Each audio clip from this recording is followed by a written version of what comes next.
to launch Kenya Vision 2060. This guy thinks Kenyans are fools. He is coming to launch Vision 2060. Apangie wa Kenya vile watakaa from now to 20. Ile 2030 aliua.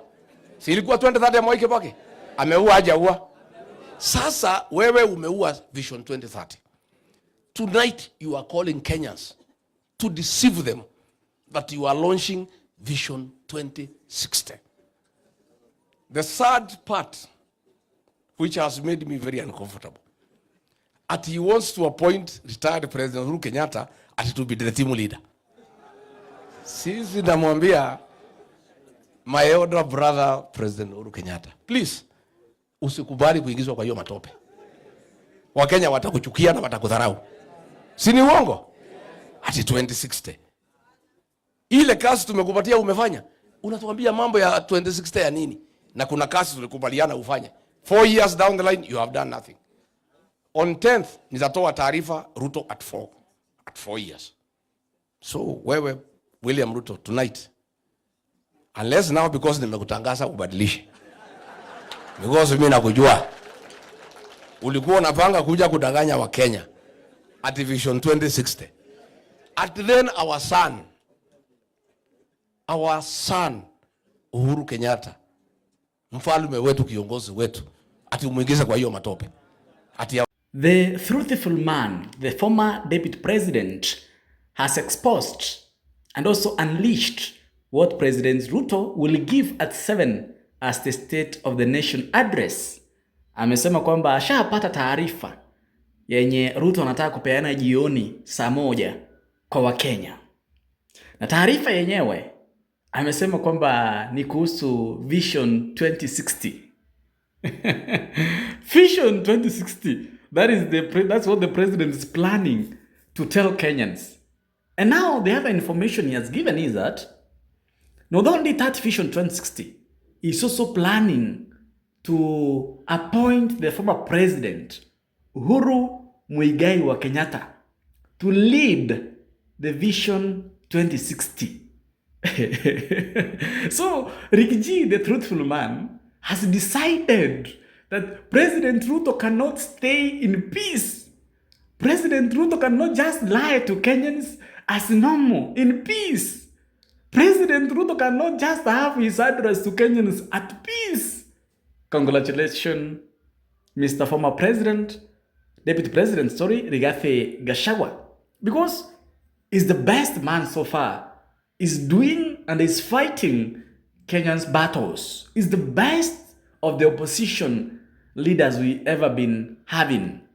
So he's saying the reports have reached him from Wamunyoro that President Ruto, he has called for a praise for the State of the Nation address at 7 a.m. to tell Kenyans about the vision in 2060.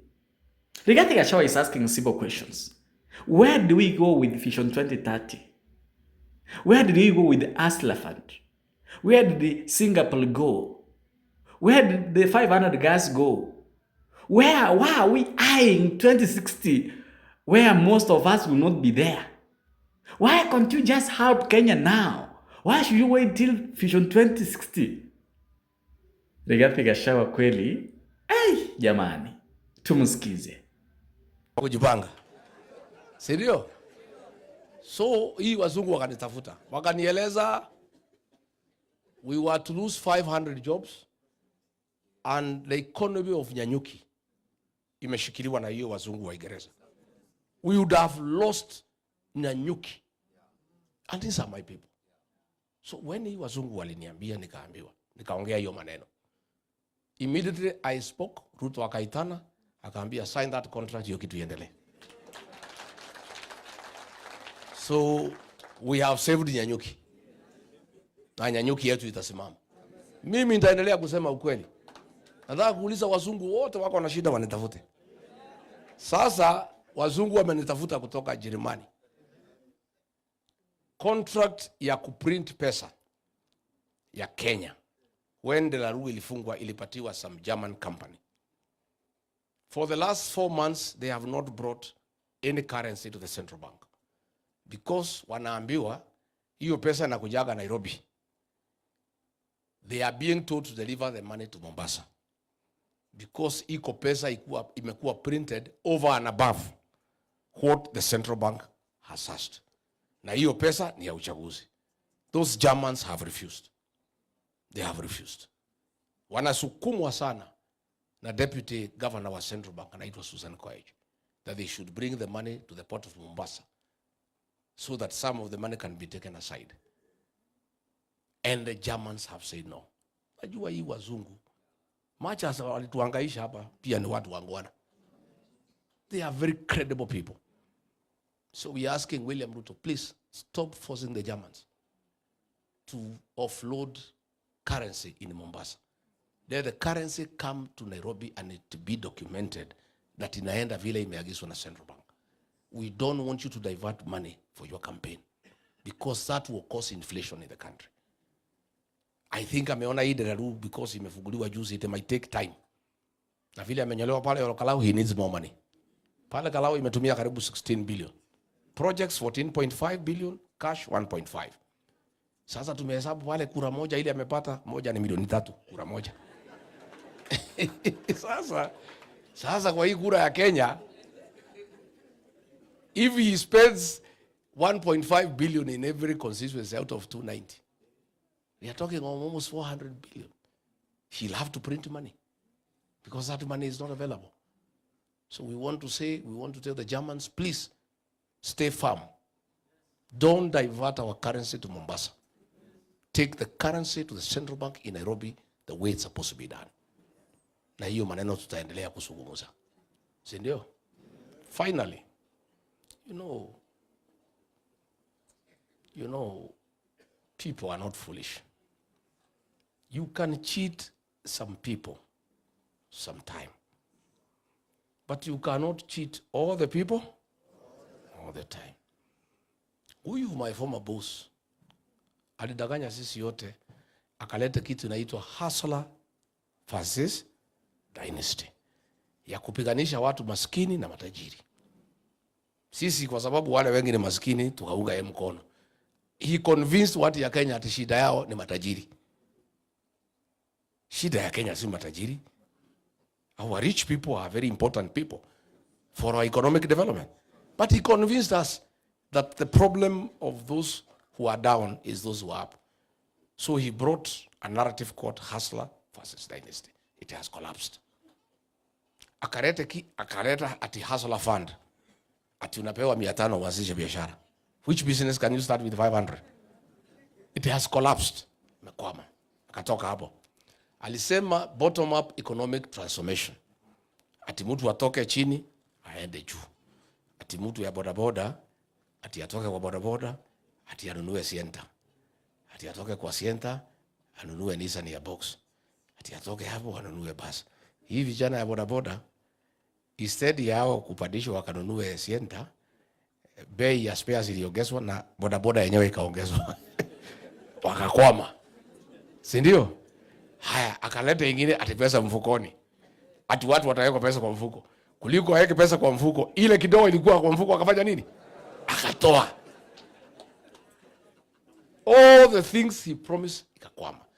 Sasa juzi akaleta ingine uongo. Ati Singapore. Ati nataka Kenya ikuwe kama Singapore. You know, afikiria Wakenya ni wajinga. Wakenya kumwambia wewe, tumekujua. We don't want Singapore. Wewe tengeneza hapa Kenya kwanza. Hiyo ya Singapore ikakwama. Sasa leo he has come up with another con game deception. Very big one tonight. Ameita ma-TV saa moja. Saa moja leo. Amepanga wa Kenya the way he'll con them and deceive them. Sasa leo saa moja. Nimwambie nisimwambie? Ati ameita State of the Nation address.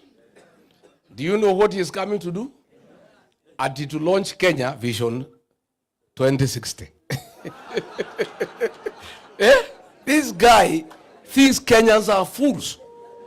Ati he is coming to launch Vision 2060. Ati apangie wa Kenya vile watakaa from now to 20. Ile 2030 aliua. Si ilikuwa 2030 ya Mwai Kibaki? Ameua hajaua? Sasa wewe umeua Vision 2030. Tonight you are calling Kenyans to deceive them that you are launching Vision 2060. The sad part, which has made me very uncomfortable, that he wants to appoint retired President Uhuru Kenyatta as to be the team leader. Sisi namwambia, my elder brother President Uhuru Kenyatta, please, usikubali kuingizwa kwa hiyo matope. Wakenya watakuchukia na watakudharau. Si ni uongo? Ati 2060. Ile kazi tumekupatia umefanya. Unatuambia mambo ya 2060 ya nini? Na kuna kazi tulikubaliana ufanye. 4 years down the line you have done nothing.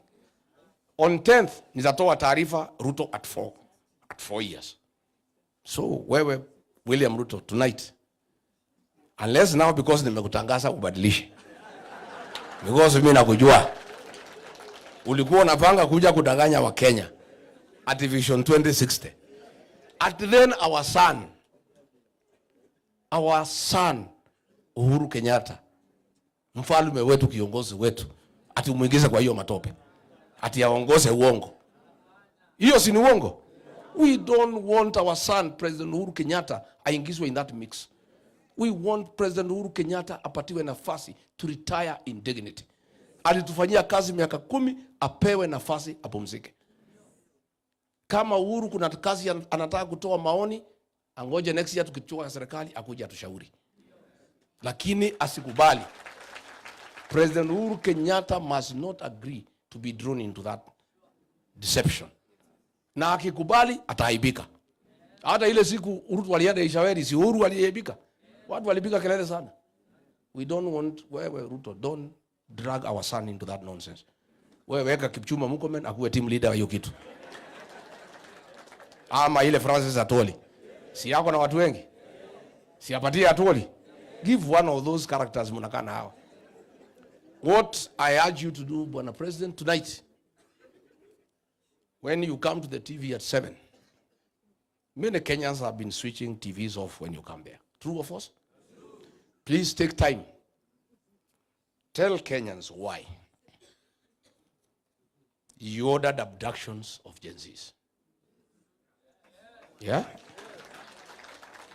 When you come on TV tonight, tell Kenyans why you ordered extrajudicial killings. That is what they would like to know. Tell Kenyans why you have made Kenya worse than Haiti, a nation of goons. Why have you made the National Police Service to be synonymous with goonism? Why are you persecuting the people of Kenya using police and goons? That is what the people of Kenya would want to know. When you come on TV tonight, tell the people of Kenya, why did you destroy free primary education that was bequeathed to this great nation by third President Mwai Kibaki? Kenyans would want to know. When you come on TV, tell them, why did you destroy Higher Education Loans Board? That model that served every Kenyan, I included, and brought something nobody can understand. When you come on TV tonight at 7, Kenyans would want to know, why did you interfere with the NHIF that was working? Instead of improving it, you brought an animal called SHA that is not working.